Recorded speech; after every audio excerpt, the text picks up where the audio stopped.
It says, would you recommend the movie watching and repetition method on top of everything else? Yes, I would.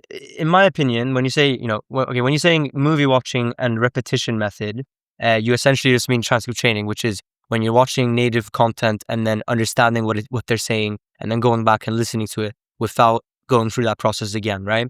And then when you say everything else, you're referring to having conversations, I assume, and also everything I say. Yes, I think that you can technically do all those things at once from the beginning. But I think the base step 0 or step 1, I guess, is learning just the logic of the language, meaning going through the grammar, just understanding like, okay, how do verbs work in Spanish? How do pronouns work in Spanish with verbs? How do we create a sentence in Spanish?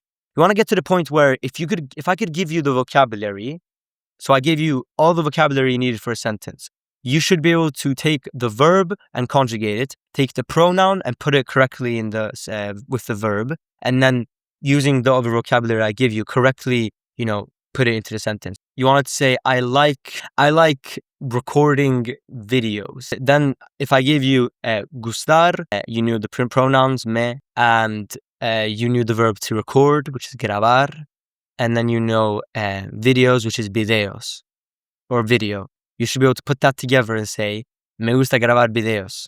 Okay? And so that's kind of like the base step. And then we go into, watching movie watching and repetition, as you like to call it, or what I like to call it, the learn ladder, which is listen, understand, and repeat. Yeah. I just think you want to take it one step at a time. You want to do one thing at a time and focus on that one thing a lot. So I think starting off with grammar and just the rules and getting all that like basic concept, all those basic concepts down is very important. And then we can get into vocabulary. Vocabulary is like, you could always get better at vocabulary. The method transcript training, you could do that as a native. I do it technically, the way I learned English was genuinely watching shows.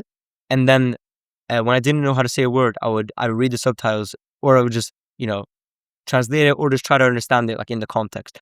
That's how I learned English. And so it's like, I did that for English. It's the same thing for Spanish. It is the same like base concept